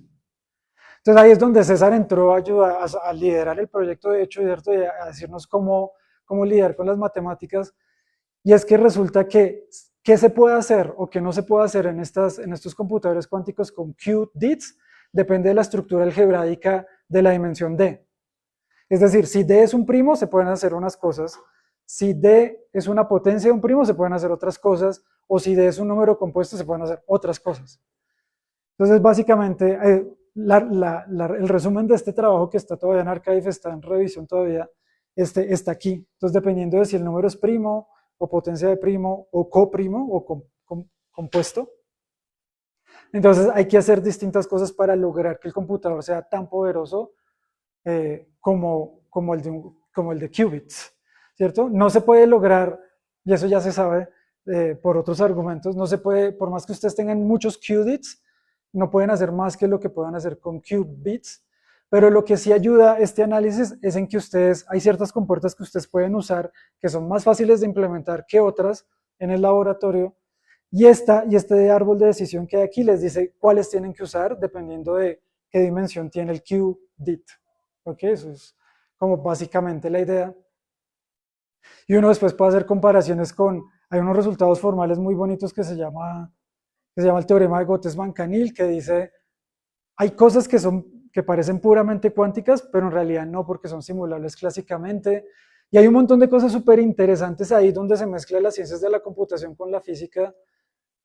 Entonces, esta parte es un aspecto bastante matemático. Si ustedes van a este paper, está lleno de teorías de representaciones, que es una cosas que yo todavía estoy intentando entender. César es el experto y Alejandro, que son los matemáticos, ¿vale? Entonces, pero la idea es esa. La idea es que uno puede explorar este tipo de sistemas e ir más allá de lo que se conocen de qubits. ¿Listo? Y otra cosa que estamos haciendo es que fíjense que yo en esta charla hablé de entanglement todo el tiempo, ¿cierto? Entonces uno puede pensar muy inocentemente, ok, o sea que entanglement es lo único que necesito para hacer cosas cuánticas. En particular, decimos en computación cuántica, ¿cierto? La computación cuántica es universal, es decir, puedo hacer de todo, entre comillas. Eso tiene una definición matemática bastante clara, pero no quiero entrar ahí, ¿cierto? Yo puedo hacer de todo en un computador cuántico si siempre hay entanglement, si siempre hay entrelazamiento. Y la respuesta es no. Y de hecho este teorema que les mencionaba de Gottesman-Canil lo que dice es, usted puede tener una cantidad volumétrica de entanglement en su circuito cuántico y aún así van a haber casos en los que ese sistema, por más cuántico que se vea, se puede simular en un computador de estos. O sea, es tan clásico como cualquier otro problema. Por eso ese teorema es tan bonito y me parece un resultado súper importante. Entonces ustedes dirán, ¿entonces qué falta? Lo que falta es magia cuántica. O así fue por lo menos como Alexei Kitaev quiso nombrar este tipo de recurso. Entonces, en la computación cuántica existen distintos recursos. Uno es entrelazamiento, el otro es la superposición, que ya lo vimos, ¿cierto? Sumar estados. El otro es la interferencia cuántica, que es como la versión de interferencia de ondas en mecánica clásica. Y hay otro elemento más, con eso no es suficiente, hay otro elemento más que se llama el quantum magic. Ahora la gente está cambiándole el nombre porque suena muy Deepak Chopra y cosas de ese estilo. Entonces ahora lo están llamando como, pues que saben, como no estabilizadores. Pues, me quedo con quantum magic yo. Entonces algo que nos preguntamos con Alejandro es, oiga, pero entonces, ¿cuánto de entanglement necesito o cuánto de magia necesito? Entonces lo que hicimos fue inventarnos una nueva medida de entanglement que contiene estas ideas de magic y lo que hemos hecho es caracterizar esos rinconcitos del espacio de Hilbert como se ven ahora bajo no la luz del entanglement sino de esta nueva medida que llamamos entanglement mágico, magical entanglement, cosas por ese estilo, ¿vale? Entonces uno lo que hace es hacer este cálculo acá de minimización, que no es nada trivial, ¿cierto? Este S es la entropía de von Neumann, bueno, puede ser la entropía de von Neumann. Entonces lo que hacen hacer es una minimización sobre eso y eso les da información de verdad cuánto entanglement mezclado con esta magia tiene el circuito cuántico, ¿cierto? Y ahora lo que estamos haciendo es intentando es reescribir esto en el lenguaje de Tensor Networks y ver si estas cosas nos pueden enseñar sobre estas redes tensoriales pues, que yo estudio. ¿Listo? Y entonces esperamos que eso salga pronto. ¿Listo? Entonces ahí uno puede como definir distintas clases, uno, como diría un matemático, uno puede definir órbitas en el espacio de Hilbert, donde esas órbitas están definidas de acuerdo a cuánto de esto hay en esa órbita. Entonces uno lo que hace es como clasificar como qué estados son útiles para la tal ventaja cuántica y cuáles estados no son útiles para la tal ventaja cuántica. ¿Cierto? Que es como la nueva manera de llamar a la supremacía cuántica. ¿Listo? Entonces eso es básicamente, esto es trabajo en progreso, pero más o menos eso es en lo que hemos aterrizado. Y ya solamente cierro diciéndoles estas cosas, ¿cierto? Entonces los Tensor Networks están basados en entanglement y son una manera, una propuesta de muchas, de cómo resolver el problema de muchos cuerpos cuánticos. Hay una analogía clara entre circuitos cuánticos y Tensor Networks y eso es lo que estamos tratando de estudiar en estos momentos en el grupo. Y espero que así por encima se hayan convencido de que estos Tensor Networks pueden llegar a ser útiles en una variedad de aplicaciones en física. ¿Listo? Y les dejo este reminder del Open Day por si están interesados en hacer la maestría o el doctorado en Uniandes con beca y ese tipo de cosas. Entonces pueden, va a haber un evento que está ahí toda la información. ¿Vale? Gracias.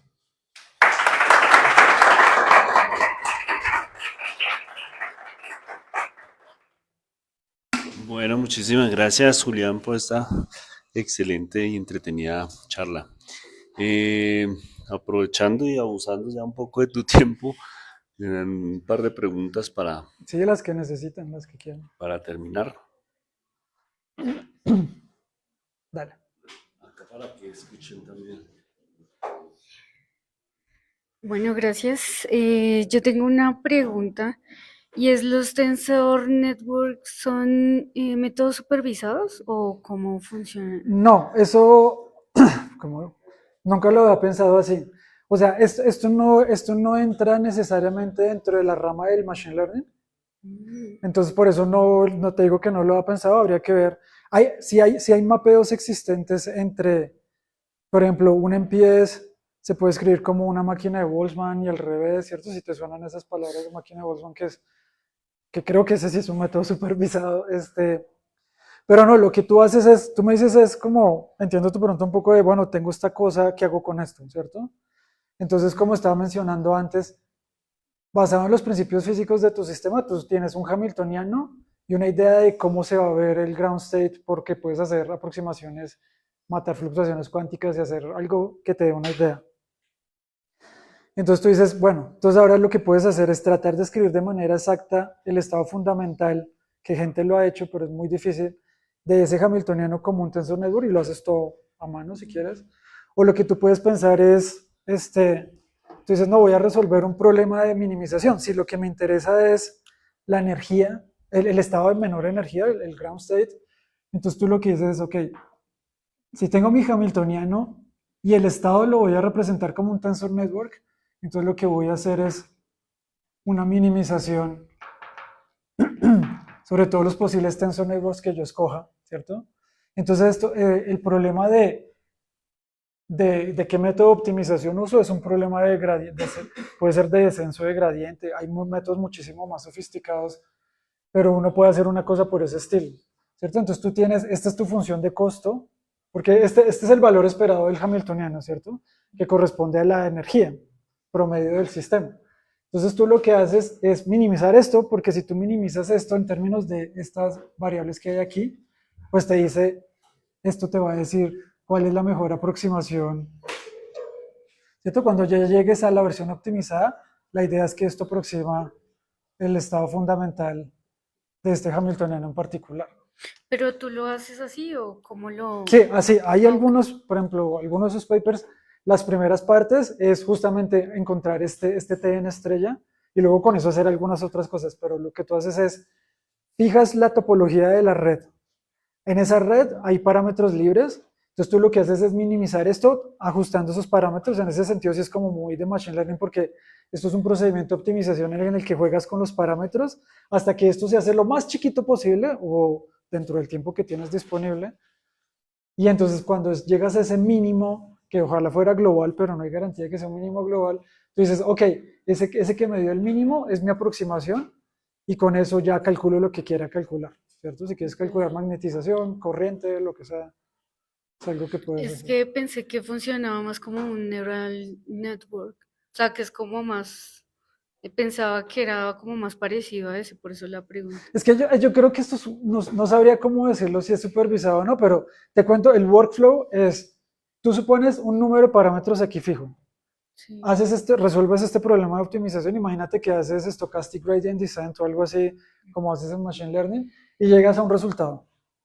Entonces, si estás satisfecho con el resultado, pues terminas. Si no, lo que puedes hacer es aumentar los parámetros y volver a hacer la optimización, ¿cierto? O si no, te quedas con el mismo número de parámetros, pero le dices, no vuelva a hacer más iteraciones, que es un poco lo que pasa en Machine Learning, ¿cierto? Sí. Entonces, lo que pasa aquí hay un criterio y es que, bueno, aquí hay varios criterios, pero uno puede decir, si la suma del número de parámetros eh, cae supera un umbral, entonces paro, que es como hacer early stopping o cosas por ese estilo en Machine Learning. ¿Listo? Esto es un método de parado. Otro método de parado es si la energía que calculé en este momento, en esta iteración, no cambió mucho con la iteración anterior, es decir, si esto cae por debajo de un umbral, vuelvo y paro, ¿sí me entiendes? Entonces, tú como que vas generando de acuerdo a tus necesidades, a tus recursos, distintos métodos. Entonces, en ese sentido es como se parece a Machine Learning en ese sentido. Tú tienes que definir como un pipeline, ¿cierto? ¿Con qué criterios, cierto? Que si vas a hacer batch normalization, early stopping, si vas a hacer regularización, si vas a poner más o menos capas, aquí pasa algo muy parecido. Sino que los nombres son distintos y el procedimiento es un poquito distinto, pero siempre hay una cosa en el que tienes una función de costo que quieres minimizar, tienes un número de parámetros acá y tú lo que haces es empezar a jugar con ese número de parámetros de acuerdo a distintos criterios para llegar a donde te interesa llegar. Ok, Sí. Entonces, en ese gracias. sentido, sí, el pipeline es muy parecido, Ok, pero no sabría decirte si son súper o no supervisados. ok, gracias.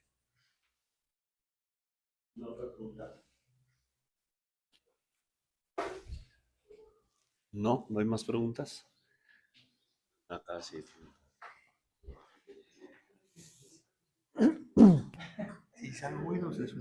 Y bueno, pues yo tenía una pregunta, pues que pues tal vez es un poco esencial, pues yo no tengo muy claro, que hablabas de que pues la teoría que fue presentada y todo, en un punto mencionaba que es considerada temperaturas cercanas al cero absoluto. Entonces, pues mi pregunta es más que todo en las experimentaciones que, pues, con los que se sustentó todo, pues cómo se llega, cómo se hace para llegar a esa condición o Sí, sí, sí, cómo es el muy buena punto. pregunta.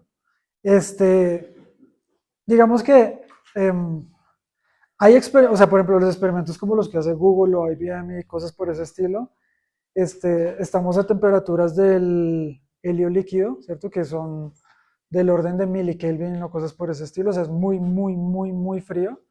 Entonces ahí las fluctuaciones térmicas están bastante suprimidas, entonces lo que uno hace es considerar que no hay fluctuaciones térmicas, todo lo que es fluctuaciones cuánticas y usamos Schrödinger y ya está.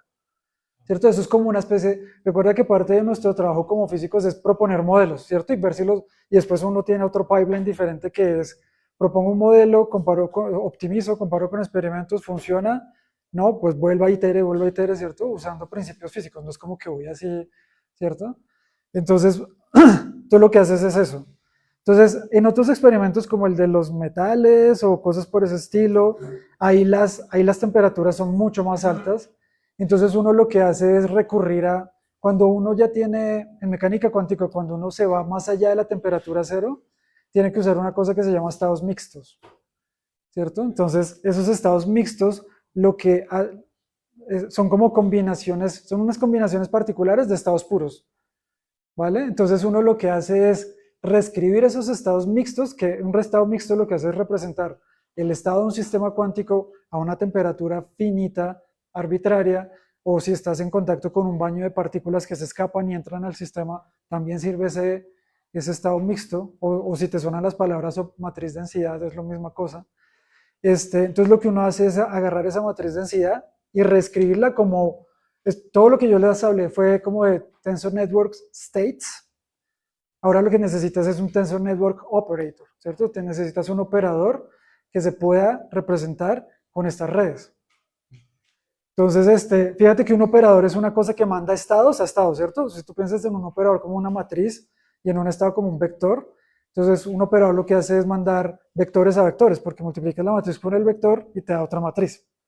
¿Sí o qué? Entonces ahora tú lo que puedes decir es, ok, si yo quiero eso, si yo quiero un operador, ¿qué es lo que yo quiero? Yo quiero un operador que, actuando, por ejemplo, el ejemplo más sencillo es con los MPS. Yo lo que necesito es poner algo acá, que es lo que va a llamar, sí, como un Tensor Network Operator. Yo quiero enchufarle algo a esto, a este MPS, de forma tal que el resultado sea un nuevo MPS. ¿Cierto? Pongo simbolitos diferentes para que se quede claro que este estado no es necesariamente este mismo estado.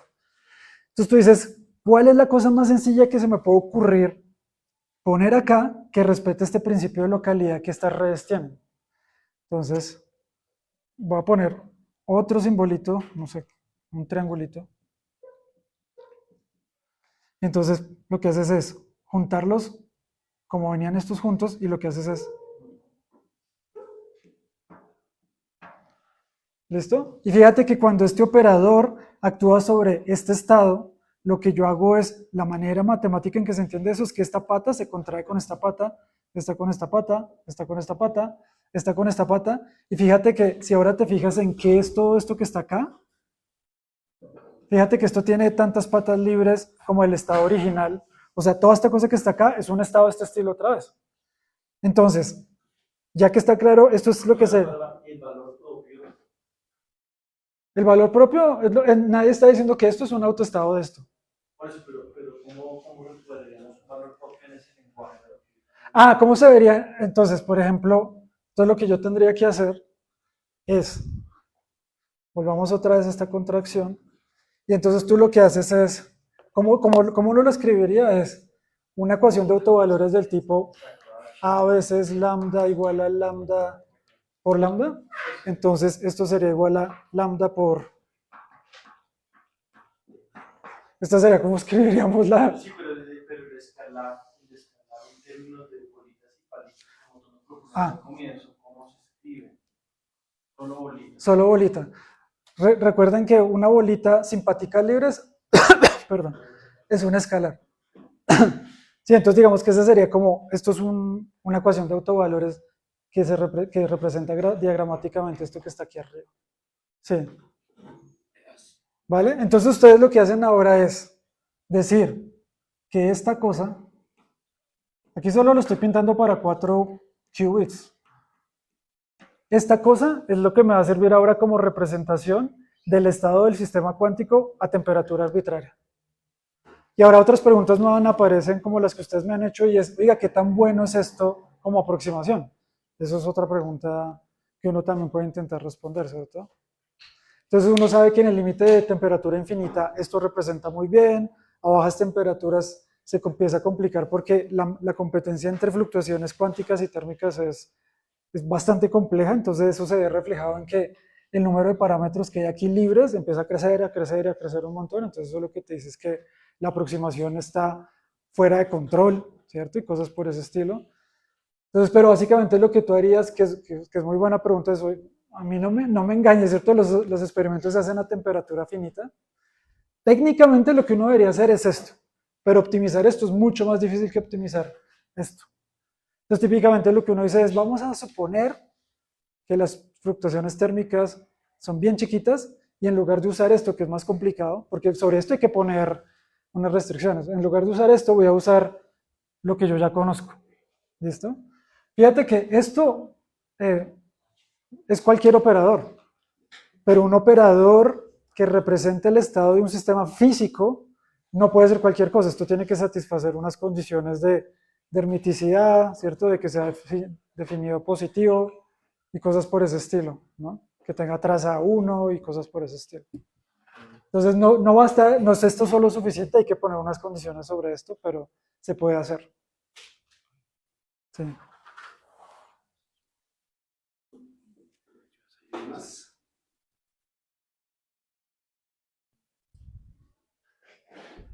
Pues yo tengo una pregunta para ver si se animan a hacer las otras. Y es sobre, bueno, la Universidad Distrital, la Universidad de los Andes, en este momento sostiene un convenio de cooperación de movilidad de estudiantes, que incluye el intercambio, es Sí. decir, ellos podrían ir a tomar un semestre académico completo en la Universidad de los Andes, pagando lo que pagan acá, nada. Pero también pueden hacer sus pasantías, su trabajo de grado en la modalidad pasantía, integrándose a un grupo de investigación y haciendo tareas allá, es decir, entrenándolo, pensando en que si tienen interés en hacer una maestría, un doctorado allí en los Andes, en esta línea, pues que eso sería un buen escenario. La pregunta es justamente en relación con eso. Del grupo tuyo, ¿qué tanta disponibilidad habría en ese momento? Por si de aquí resulta algún interesado o interesada. Sí. Oiga, yo quiero entrenarme en esto, comenzar de ceros, ir leyendo algo, hacer una pasantía y terminar haciendo pues el trabajo de grado en esa modalidad. Sí, gracias César por la pregunta.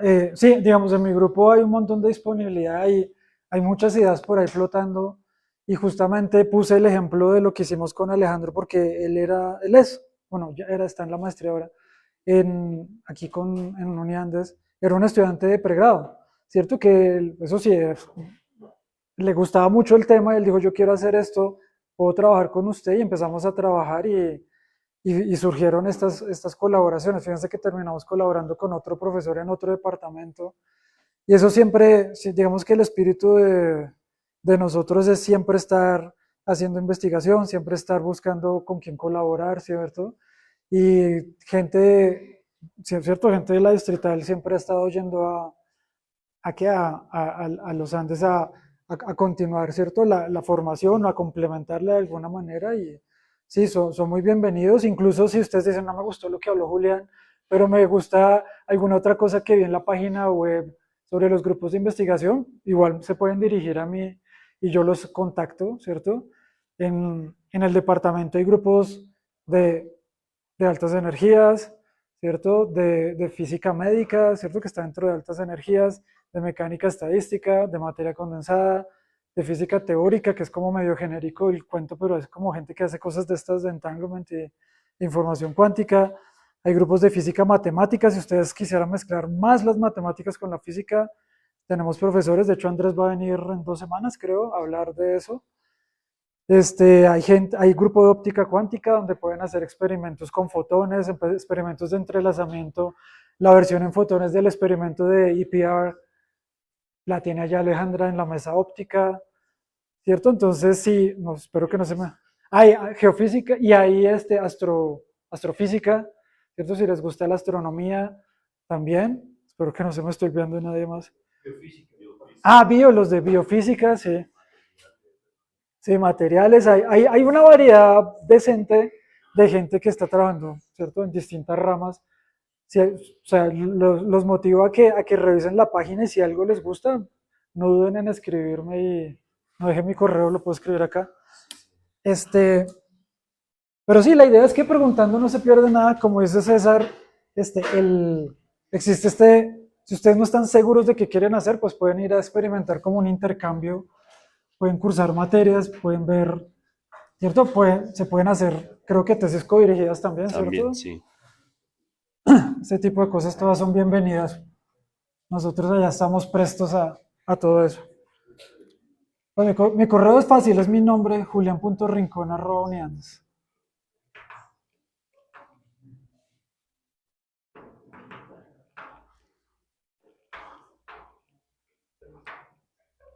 Listo, espero que se entienda la letra. Perfecto. Pero es fácil, si se acuerdan de mi nombre, todo bien.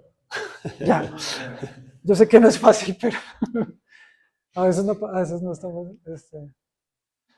Eso, ustedes simplemente me contextualizan, ¿cierto? Julián, vi su chala y ¿cierto? Lo que sea que. Pero sí, como les digo, o sea, si ustedes, por ejemplo, entran a la maestría, todos los que entran a la maestría entran con la asistencia graduada, que se llama, ¿cierto? Que es el apoyo económico para, para la matrícula y para la manutención, ¿cierto?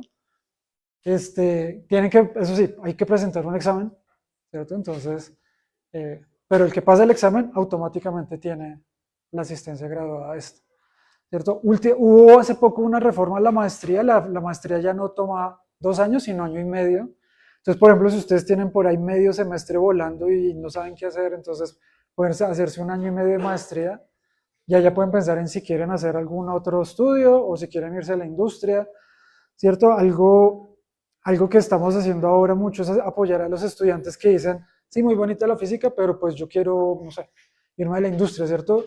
Los primeros estudiantes que trabajaron conmigo, unos se fueron a hacer doctorado a Estados Unidos, otros se quedaron y se fueron a la industria en particular, como tenían que hacer simulaciones en particular, esto era de Machine Learning, no relacionado con esto, los contrataron como developers y están haciendo Machine Learning y ese tipo de cosas, ¿cierto? Entonces piensen que esto también puede ser una oportunidad para fortalecer todas sus habilidades y si ustedes quieren salir al mercado, entonces eso es algo que también se considera ya, ¿cierto? De hecho existen unas materias de emprendimiento y no sé qué otras cosas de ese estilo. Yo no estoy muy empapado de eso, como se pueden dar cuenta, pero si están interesados los puedo dirigir sin duda con quien corresponda.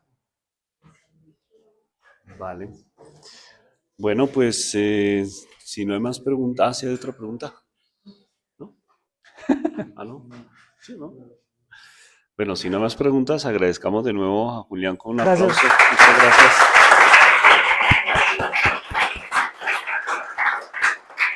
Y los esperamos la próxima semana. Es la próxima que viene. La Andrés. próxima que viene Viene Andrés. Reyes, otro profesor del Departamento de Física de la Universidad de los Andes, para que se crean que de verdad que hay interés en que vayan a continuar sus estudios en la Universidad de los Andes. Sí. Bueno, Gracias por venir, chicos. No sé si en la videollamada hay alguien, pero parece que no.